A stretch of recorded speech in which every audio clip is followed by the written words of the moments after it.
I'm Ariana Grande. Hi, I'm Cynthia Erivo. And you're listening to the Broadway Podcast Network. Visit bpn.fm to discover more. USAA knows dynamic duos can save the day, like superheroes and sidekicks or auto and home insurance. With USAA, you can bundle your auto and home and save up to 10%. Learn more and get a quote at usaa.com/bundle. Restrictions apply. I think you're on mute. Workday starting to sound the same? I think you're on mute. Find something that sounds better for your career on LinkedIn. With LinkedIn Job Collections, you can browse curated collections by relevant industries and benefits, like flex PTO or hybrid workplaces, so you can find the right job for you. Get started at linkedin.com/jobs. Finding where you fit. LinkedIn knows how.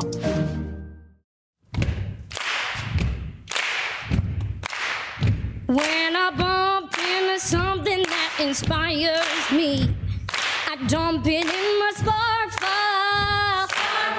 Could be something that I want to make or how I want to be. I pump it in my spark file. I jump into my spark file. Let's open up the spark file.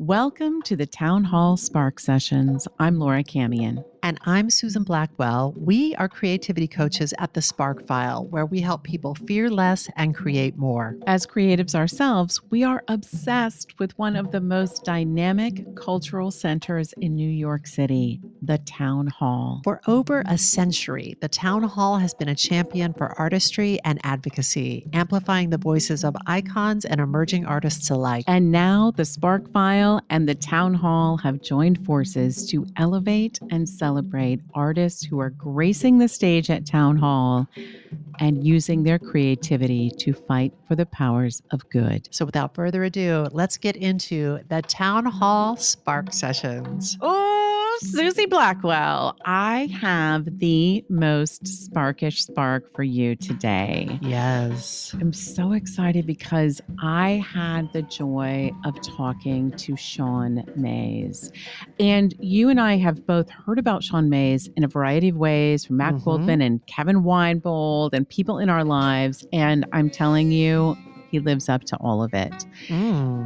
Sean is an incredibly inspired and inspiring creative. He works all around the world as a conductor, a music supervisor, orchestrator, composer, and he just moves seamlessly between the world of Broadway and theater and opera and classical and pops, and is just so multifaceted. He just travels on a magic cloud made out of music. That's exactly right.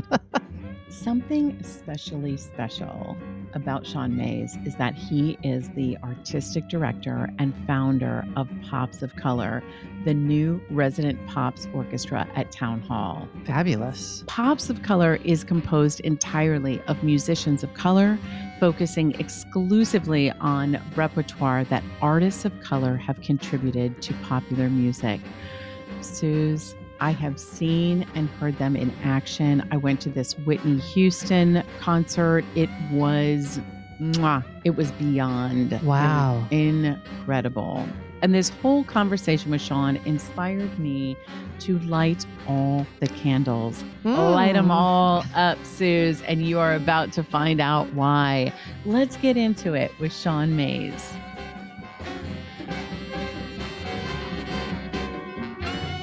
Welcome, Sean Mays. We are so thankful that you're joining us for the Town Hall Spark Sessions. Thank you, Laura. Great to be with you. I'm so happy. I'm happy because you and I have never met, but I have to tell you, your reputation precedes you. Oh my gosh. I can't wait to have even more people learn about you and the work that you do. Tell me about the work that you are doing or have done at Town Hall. I really could not speak more highly of the Town Hall. It is truly one of the best institutions, I think, that exists, that has got one foot in history, one foot in the future. I mean, the Town Hall has always been a building and a groundwork for human change and human dignity and human rights can be explored and discussed and embraced openly. Yeah. And, even as far as the work that we do, I mean, Pops of Color is our new orchestra. And I'm really glad that people, after listening to me being like, hey, as far as Pop's orchestral music is concerned, we need an ensemble that represents the contributions that have been happening for decades. Yeah. Especially from artists of color. Yes. If we have an ensemble that represents that, we can also, we can do some real cool damage, right? Yeah. And is that like Good Trouble and Cool Damage? Exactly. That can all work together.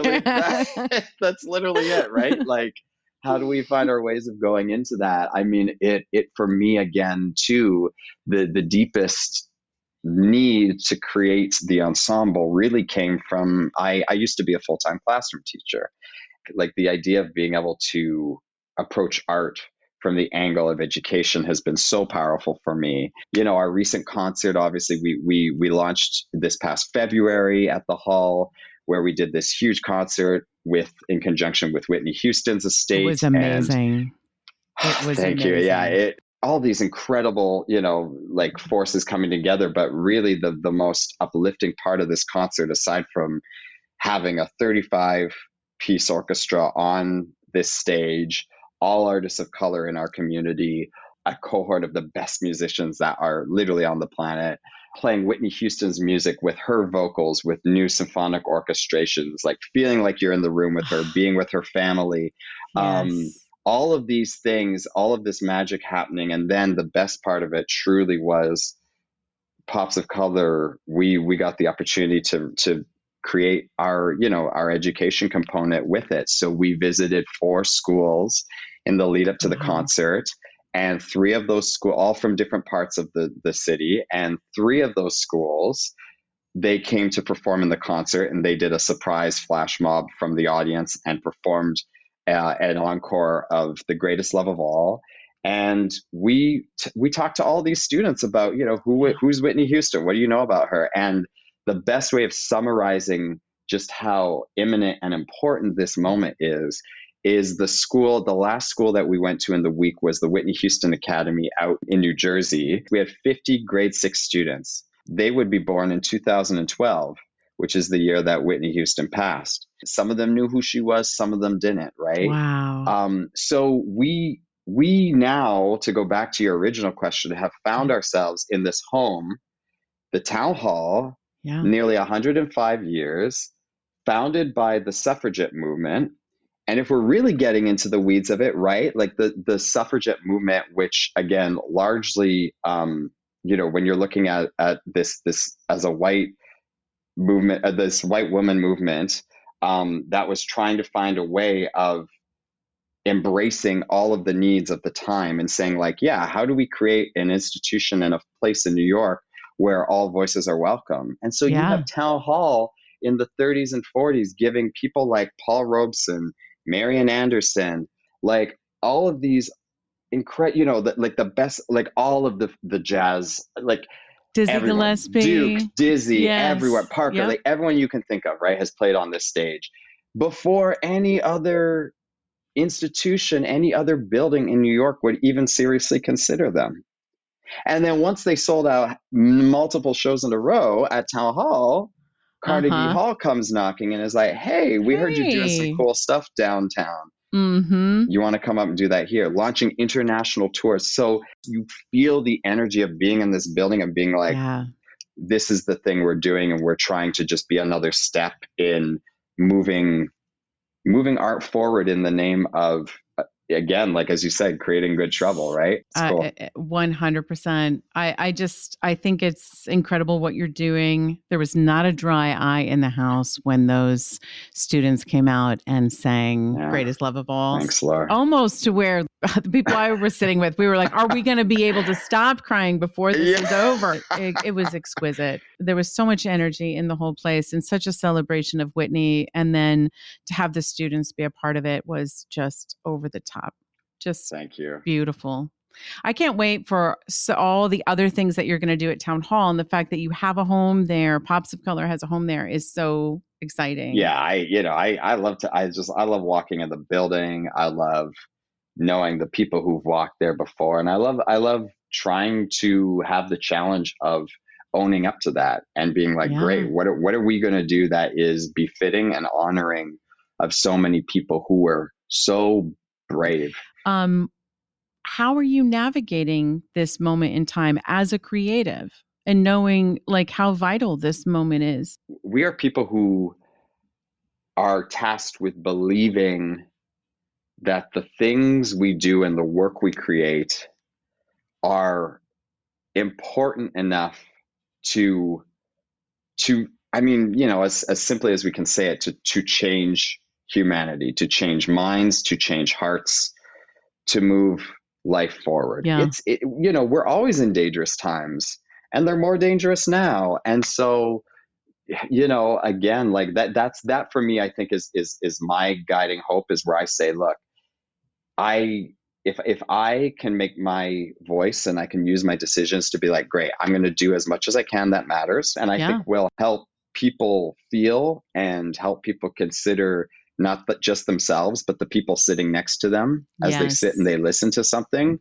I'm like, then I've done my job, right? I had a friend once tell me, just in the simplest terms, it was just a little statement that I've never forgotten. He just said, well, music opens the heart. Yeah. And I was like, yeah, it does. Music opens the heart. And we're in this moment right now where I look at what you're doing and I can't think of anything more important than trying to open people's hearts so that they can see each other and have empathy for each other and be humans together. As Susan and I, like when we work with our clients, like they're creatives of all different kinds. And just the act of remaining creative in these times, I think is vital, because the one thing we do know is that if we all stop and curl up in a ball and try to sleep through it, it's over. It's over. No good will come of that. So we must keep creating. Yeah. Yeah, absolutely. What is sparking you right now? Like, what's getting you creatively excited? I mean, I'm really inspired by work, honestly, just other work that's brave right now. And I know it's a hard thing to do. I went to see the new play Giant and with John Lithgow. And like when you talk about work that is so necessary right now. It's very interesting, based around the life of Roald Dahl, the author, as well, or a very specific spot in his life. It is one of truly the best things I've ever seen. Wow. It takes a mirror and it holds a mirror up and it goes boom. I'm inspired by going to see things like that. I want to see more musicals that do that. Yeah. To be very honest, we need more musicals that do that. We need more of everything that does that, but that's I get it. Listen, sometimes we just need to go to the theater and be like, cool, like that was a fun time, but we could have fun and like mess people up too. I mean, that's the best, like, right? We can do I had a great time and I can't stop thinking about this thing that I learned or that I thought, or a reflection of myself that I, maybe I don't even like that reflection, but now I have to look at it. It's exactly the best. Exactly. So we're starting with Giant. It's a real good starting spot for sure. All right. Last question. It is so clear you work really hard. You are committed to your creativity. What's it all for? I know, actually. My why of it is the same as when I went into teaching. And I have a lot of people who say to me, they're like, oh, I've never heard of a conductor or, a supervisor of productions like around the globe or locally even going into this from teaching.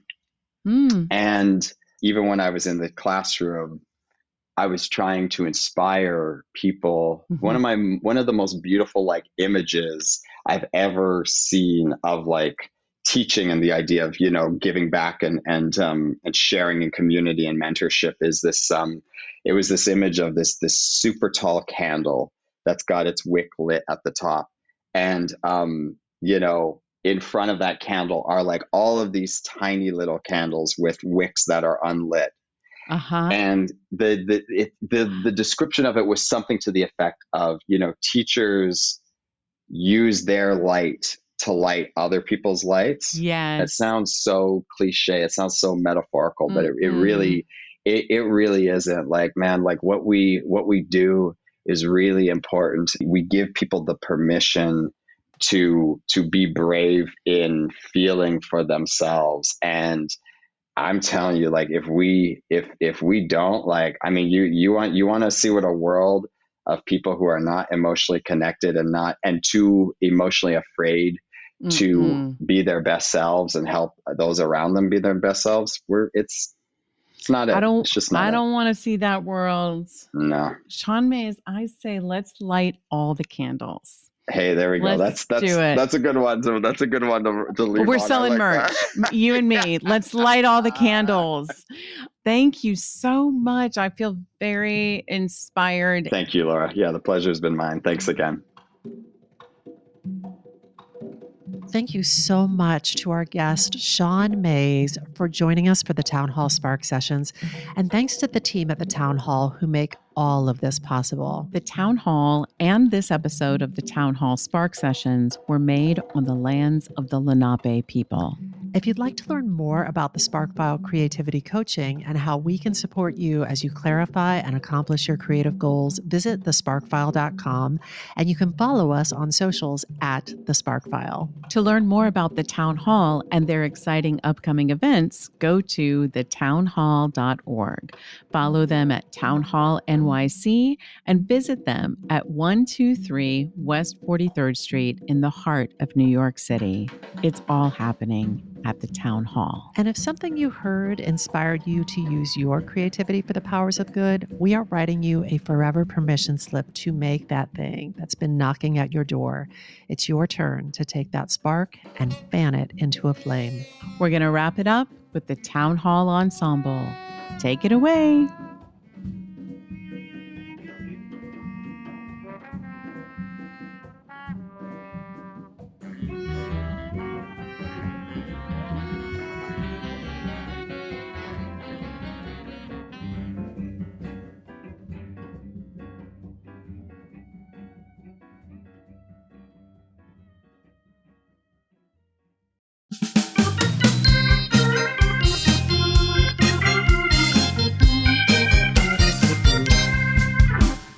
Hello and welcome to the Cheese Wheel Podcast, your new favorite podcast about hyperfixations gambled on a wheel.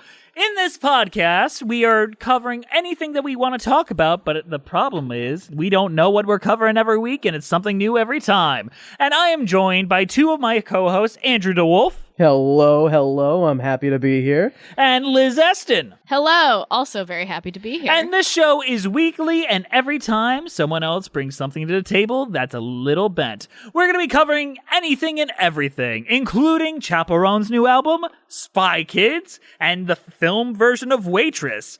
We're going to have a new episode every Friday, and you're going to see the vast arrays of interests we might have. Andrew, what might be one of your choices? Oh, I mean, I could pick something like, I don't know, famously bad movie Miami Connection, and we could have a good time watching something that I love that's kind of terrible. Or I could pick something incredibly good, like Jacob's Ladder, which is my favorite movie of all time. Incredible. And Liz, what about you? I don't know. I could go with something like a Walk Hard, the Dewey Cox story, so I can talk about my favorite comedy, since Jess didn't let me do it on the old podcast. Well, funny you bring that up. In case you're wondering what happened to Musicals with Cheese, we ended that show, but the show's still here and living on in season 1. So if you want to go back and listen to our backlog, that's still here. But right now, we're just the Cheese Wheel. Please keep on listening. We got a lot of fun stuff to come, and we hope that you like what we're doing.